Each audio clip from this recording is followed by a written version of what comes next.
Wow. England, they've only gone and bloody done it, haven't they? Appointed Thomas Tuchel as the manager of the national team.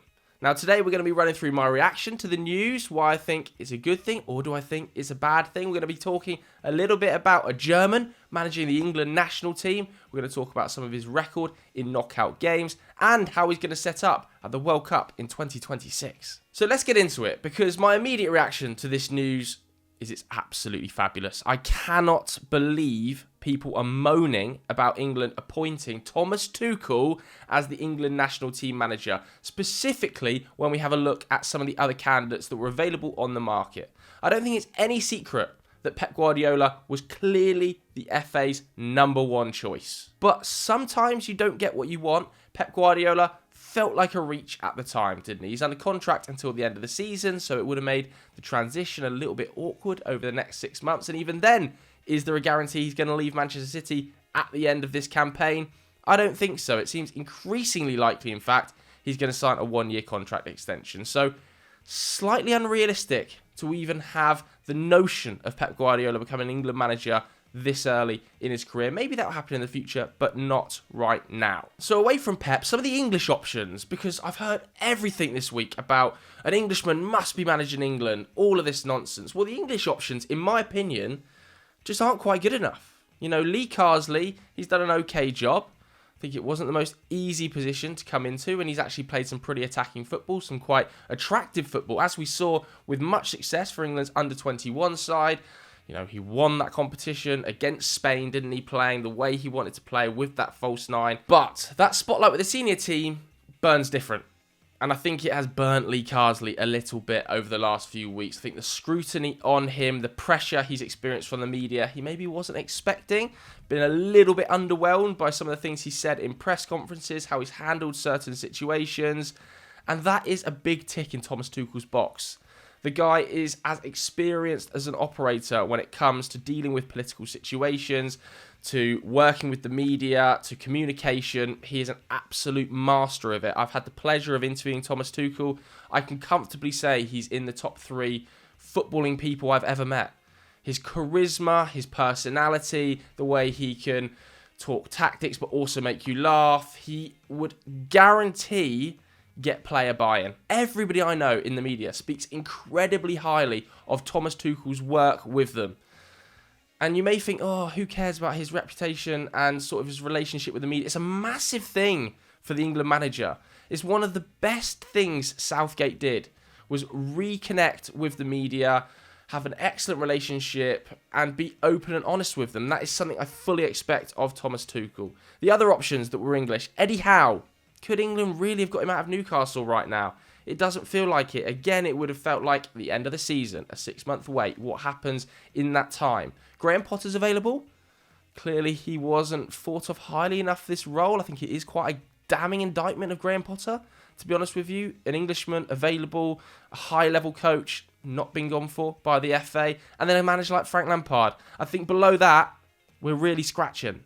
I suppose off the back of that, we need to talk about England's DNA, the coaching player pathway that we saw Dan Ashworth implement at the FA, that has seen managers like Gareth Southgate, Lee Carsley, and players like your Cole Palmers come through to the level they are now. Well, I think if we're open and honest about this conversation, the quality and standard of English coaching across Europe is a long way behind other nations. I see and have seen over the last 48 hours a lot of tweets about Spain, France, Germany, Italy. None of these countries need to hire externally. They all use their own nation's manager. Well, the reality is that England's elite coaches, how difficult it is for grassroots coaches to get onto English coaching courses, to progress through the qualifications. The cost per qualification is so high. We are a million miles behind the countries I just mentioned. If you have a look at the volume of English coaches across Europe's top 5 leagues, England have 6 coaches across Europe's top 5 leagues, I think. And 2 of those are, Liam Rosenior, just started out really. Will Still in France. You look at the other nations, Spain have 24 coaches across the top 5 leagues. Italy have 18. Germany have 11, plus Tuchel, plus Jurgen Klopp. France have 10. So we are not only back numerically on the rest of Europe in terms of elite level coaching. We are really struggling at grassroots coaching, and we just don't get things over the line. The last coach to win a major honour that was English was Harry Redknapp in 2008. Before that was Steve McLaren, the League Cup in 2003. We haven't won a league title with an English coach. No English coach has won a top league title, so one of the top 5 leagues or the Premier League, since, 91, 92 would it have been? That is ridiculous. So when we talk about, why haven't we got an English coach in an England position, there aren't that many elite coaches to pick from, comparatively to these other nations, sadly. So that brings us nicely on to the other discussion that I've seen had over the last 48 hours, is you can't have a German managed in England. Why? Why? I just don't understand it. Thomas Tuchel has assimilated with English culture perfectly. He absolutely loves England. You know, he speaks English. He has lived in London and England for an awfully long time. I saw an interview with him recently where he talked about, with Archie Rhine-Tut, who's kind of the guy in the Bundesliga who does the post-match interviews, he was talking very openly about saying, I'm much more appreciated in England. The English press prefer me to the German press. I prefer working in England to Germany. This is a guy that has a history of success in the country. Why should it matter what nationality he is? I don't get that argument.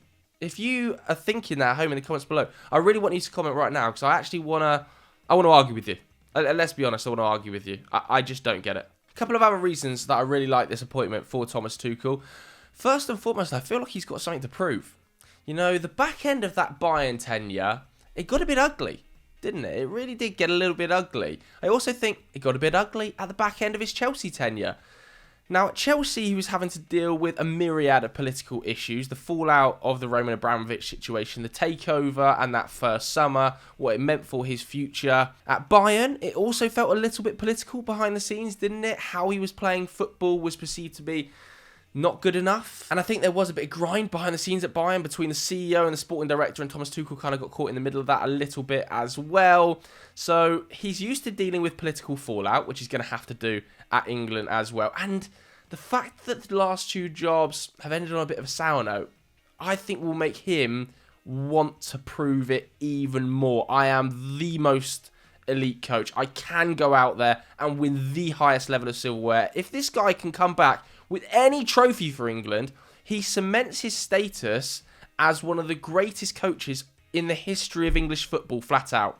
If he could get us over the line at a Euros or a World Cup, combined with winning Chelsea a Champions League, you know, in the history of English football, he will be a great. He'll be in the Alf Ramsey conversation immediately, which I find really interesting for Thomas Tuchel, because I think that is a big draw for him, proving people wrong, proving people, like I said about the German media, proving the German media wrong. I really think that is playing in his head.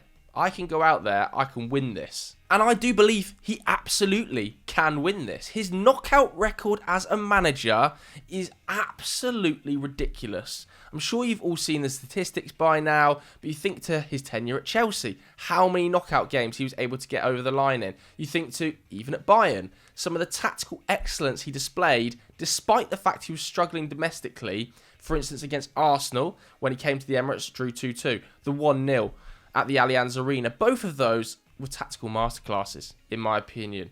He schooled Mikel Arteta at times in those ties, despite the fact he was struggling domestically. Everybody was expecting Bayern Munich to struggle against Arsenal, and the performance level, the tactical tweaks he was able to make in-game to have a huge effect, meant that the best side, or one of the best sides in Europe at the time, in Arsenal, had no real answer. And it's not the first time we've seen this from Thomas Tuchel either. Let's take, for instance, the Champions League final against Manchester City. Massive underdogs in that. You know, Manchester City should have walked to that easily, comfortably. The team that Chelsea put out on that day got it tactically spot on. Yes, Pep overthought it. He didn't play defensive mid, whatever. Tactically superb. Even going back to his PSG days, where he took PSG, an unfancied PSG, to a Champions League final. Remarkable. His Borussia Dortmund days, the record he was able to show in cups like the Pokal, back at Mainz as well. This is a knockout expert. Think what you like about Thomas Tuchel, and people often label him short-termist. This is a short-term appointment. Fine. Fine.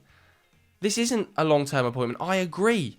People will say, you're not going to see Thomas Tuchel at Manchester United for 10 years. Not going to build a legacy. England don't need that.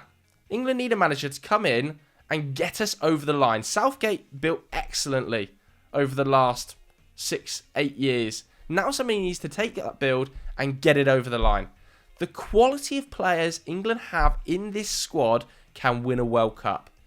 If they have a manager with the tactical nous to win big games, which is what Southgate really struggled with, if we're all honest, those head-to-head crunch-ups against elite nations, then England can win it. And that is what Thomas Tuchel is best at, winning crunch games in big, high-pressure moments. Champions League finals, Champions League semi-finals, FA Cups, Pokals. I think he might be the best knockout manager in world football right now, and England have hired him. So how's he going to set up? Well, I think this is where Thomas Tuchel is actually at his strongest, to be honest with you. And it's at his most intriguing as well, because we've seen him operate with a 4 when he's been in extremely dominating situations, as we saw at Bayern. But we've also seen him operate with a 3 at Chelsea. When it came to big crunch games and he needed results, a little bit more defensive resilience, played the back 3, played the wing backs, and that's exactly what you saw. That adaptability for me is great. We've seen England over the last few years play a 4 at the 2018 World Cup. We had massive success with a 3. The ability to shift between those two formations could come in really handy for England. I think let's start with pretending he's going to play a back 3, which I don't necessarily think he will, but he could in big crunch games. The squad, in my opinion, is quite well suited to a back 3. You've got Levi Colwill or Jared Branthwaite, who can operate as the left-sided centre-back, Mark Gahey or John Stones, who can operate as the 2 right-sided and central centre-backs. You've got a plethora of right-backs and right wing-backs. Maybe Reece James comes back into the fold. He was much, much better under Thomas Tuchel as a wing-back. Left wing-back still a bit of an issue, but hopefully by the time 2026 rolls round, somebody has emerged or Luke Shaw's fitness is better. In that Chelsea side that won the Champions League final, we saw a 2 of Jorginho and Kante. So quite disciplined in that area, and I think that could well happen for England as well. Kobbie Mainoo, Declan Rice, could those 2 sit in there? Declan Rice, Adam Wharton, could we see a slightly more defensive version of that? If not, and we wanted to play one more attacking player in there, could we see a reversion of Jude Bellingham back into the 8 role? As for the forward areas, it was quite a fluid front 3, wasn't it? Havertz, Mount, Timo Werner. That again suits England quite a lot, doesn't it? Harry Kane, you can imagine slotting in, dropping a little bit deeper, linking play. I could see, I could see a re-emergence of Marcus Rashford potentially happening under Thomas Tuchel. A player that wants to get in behind. I think Anthony Gordon could be very, very successful under Thomas Tuchel. A player that wants to stretch the play. And it also means that he's going to have the headache of Bukayo Saka versus Palmer versus Foden.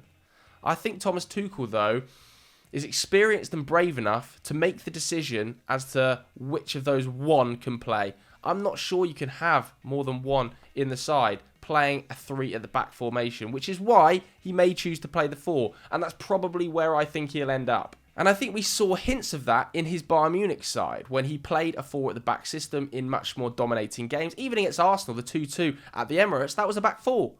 And I think with England's setup, you'll probably see that as well. I think Jared Branthwaite's got a huge future in this England national team at centre-back, which might mean Colwill playing as a left-back.